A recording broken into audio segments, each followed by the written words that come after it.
So Mafia the Old Country got some pretty important information dropped today. Of course, the release date for August 8th, that's probably the big thing that is worth putting out there up front. August 8th, it's coming out current gen consoles and PC only. So that's all fine and dandy. We got a gameplay trailer, that was all fine and dandy. The gameplay looked really good, yada yada yada. But the big talking point is actually the price. Mafia the Old Country is only going to be $50. We're seeing this world of Nintendos and Xboxes jacking up game prices to $80 for certain titles. And then you're also seeing the kind of opposite happen, where games that would traditionally be $60, $70, you've seen this year probably the two frontrunners for Game of the Year, Split Fiction and Expedition 33, were both priced at $50. And now Mafia the Old Country is following suit at $50. And it's interesting that that has kind of become the talking point of the day, opposed to, oh man, the gameplay looks really good. Oh, we finally got a release date. Everybody's talking about the price. And you think about it, it's actually kind of a smart marketing move, where right now there's so much pushback sent towards Nintendo and Xbox. And so repositioning yourself, and maybe this was something that they had planned out in advance, I don't know, but whenever you look at all of the collective outrage for your Nintendos and your Xboxes, if you could take some of that outrage and spin it in your favor, like, that's a pretty smart marketing strategy. Because if I'm being completely honest with y'all, like, as much as I'm personally excited about Mafia the Old Country, I don't think this game would be drumming up this level of excitement if we were just talking about Mafia the Old Country at $70. You know, here's the gameplay trailer, here's the release date. Like, if that was the information that we got today, I don't think that there would be this level of buzz around Mafia the Old Country. I think the gameplay looks good. Don't get me wrong. From what we saw in that gameplay trailer, I'm like, yeah, that looks good. I'm excited for it, but I was already excited for it. When I try to look at that gameplay from the eyes of somebody who wasn't already excited for Mafia the Old Country, like, I don't know. I'm looking at it and going, it looks good. I think it's undeniable that anybody could look at this and go, yeah, this looks good, but I don't think there's anything in that gameplay trailer that looks remarkable. I don't think there's necessarily anything in that gameplay trailer that's going to stand out and be its big marketing beat, the big headline of the day.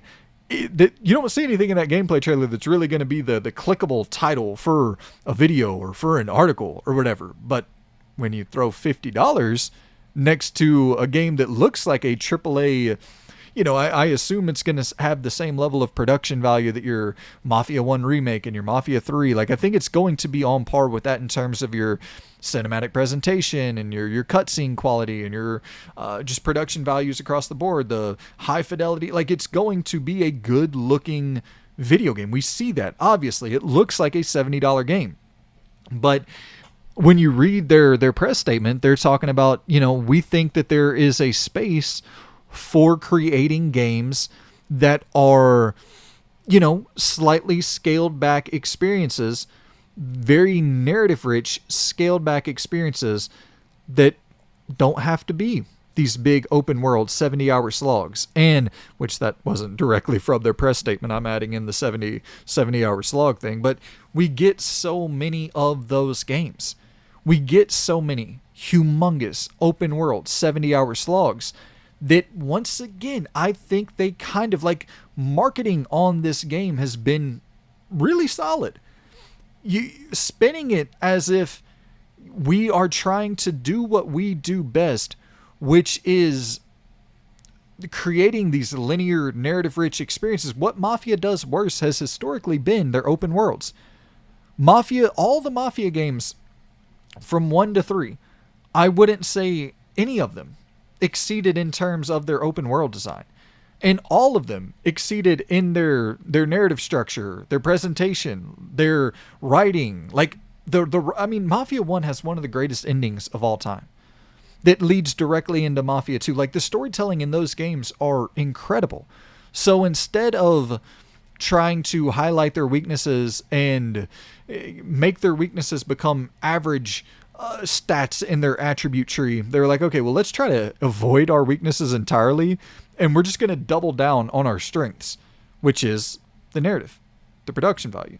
And in the in the gameplay trailer, you do see kind of a little bit of an Uncharted Tomb Raider-esque thing going on here. So when I'm thinking of like scaled back third person action adventure experiences, I do think to your Tomb Raiders and your Uncharted's. And I think a Mafia version of a Tomb Raider or Uncharted. Obviously, you're not going to be jumping from fucking pirate ships and climbing onto fucking towers, and like it's not going to be that, of course. But just in terms of your cover shooting, in terms of going in stealth, taking down enemies, and you see that in the old country, like going up behind enemies and driving that fucking knife through their throat. And there was even one shot in the trailer where. What's the dude's name? I think I had it wrote down here. The lead character, Enzo. He takes his knife and he throws the knife at an enemy, and he's able to use that knife as kind of like a projectile attack, which is really fucking cool. And I'm assuming you can go up and pick up your knife out of the body after you kill him. And then the final shot of the gameplay, they show this sort of duel. And then I was watching a developer deep dive. It wasn't really a deep dive. It was like a 7-minute video of developers talking about the old country. But it was a developer talking about like these duels that they're having, where it's these one-on-one knife fights. So I'm assuming that's going to be kind of Bushido Blade-esque, where it's all about movement, parrying, dodging, the perfect kind of you any one mistake you make should end up in you dying.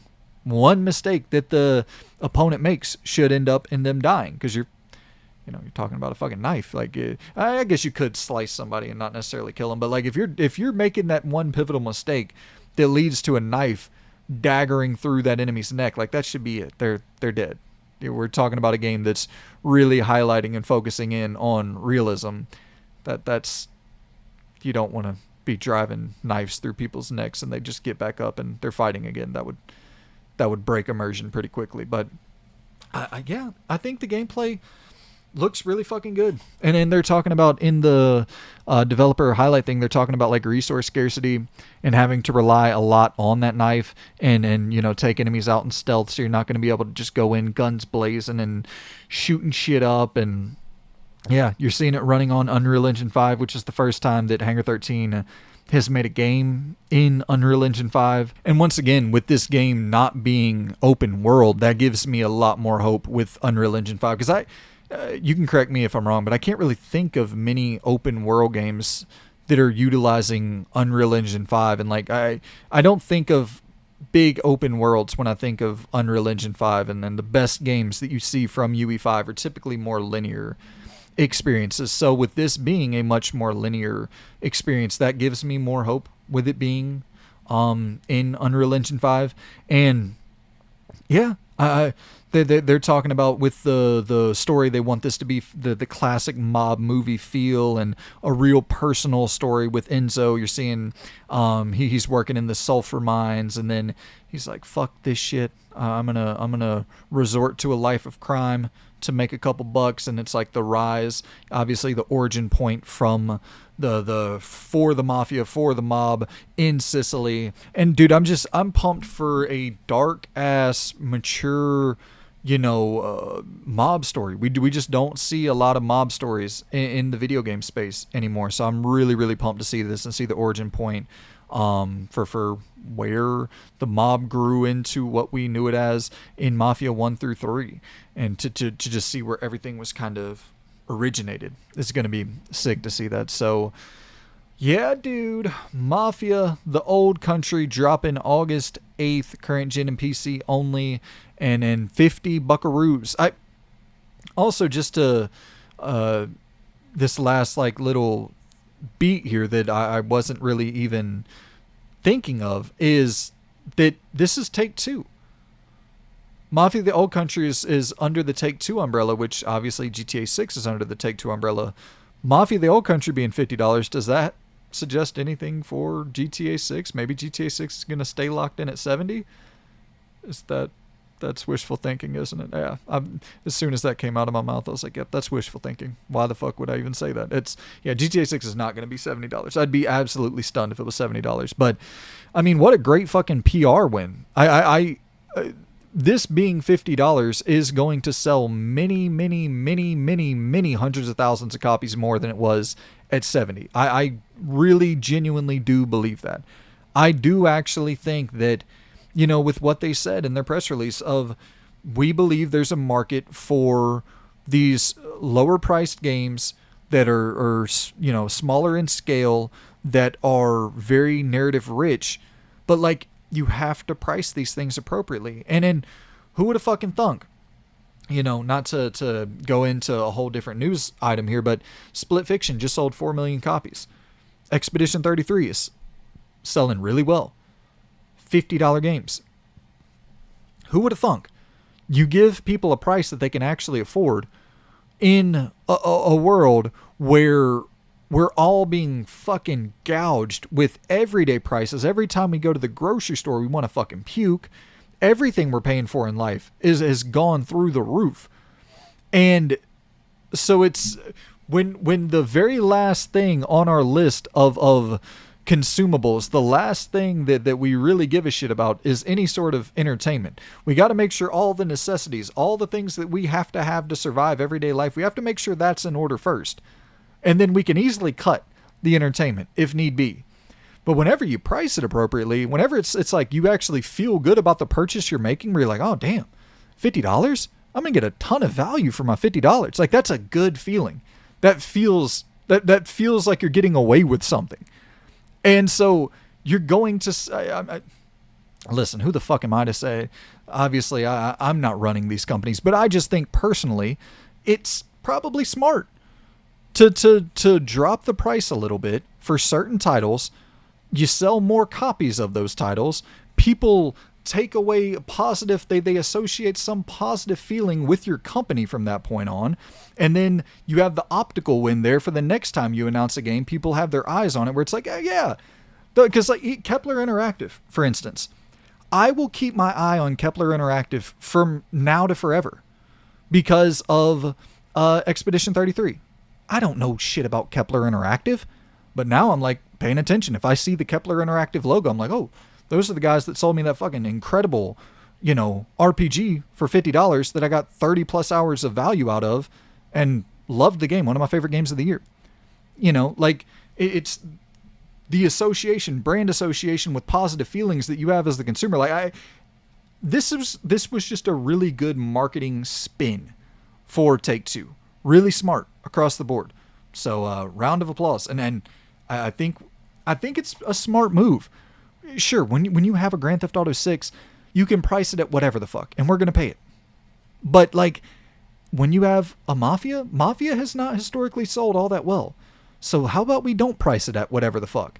And how about we actually try to get Mafia into more households, and then with the next Mafia game, maybe we up the price a little bit on that one, because millions of people bought Mafia the Old Country and millions of people are yearning for the next one. And, hey, we're going to make it a little bit bigger. We're going to increase it's going to be, instead of 10 hours, it's going to be 18 hours. So here, you're going to pay 60 for this. You know what I'm saying? I'm not trying to get into the nickel and diamond. I'm already fucking nickel and diamond. See, I can see how it's a slippery slope. You just begin nickel and diamond. You start nickel and diamond, you never stop. Keep it at $50. All games, $50 from this point. Just talking shit. I understand that certain games do, like a Grand Theft Auto 6, certain games of that magnitude, sure, they warrant a $70 price tag, but all of that is obviously subjective. But I've talked about it before. I'm like, I don't know. I can't think of many games, maybe like 4 or 5 games this generation that I've bought for $70. So I'm like, yeah, I think I got my value out of that. $70, that's a lot of cash. It's a lot of fucking cash. So good marketing spin. Good on you, Take-Two. I think this game looks really good, by the way. We didn't talk much about the game at all, but I think it looks good. I'm pumped. August 8th, I'll be there. Day one, without a doubt. I was already going to be there, but hopefully this gets other people in the door who weren't going to be there. Or they're like, I can throw a fucking $50 bill at this to see if it's the I don't have to play the other games to jump into this. Let me see if this shit's any decent. So hopefully it's decent, and then you'll get more people in the door for the next game. And, yeah. It's also cool. Just rambling like a motherfucker here today, but it's also cool.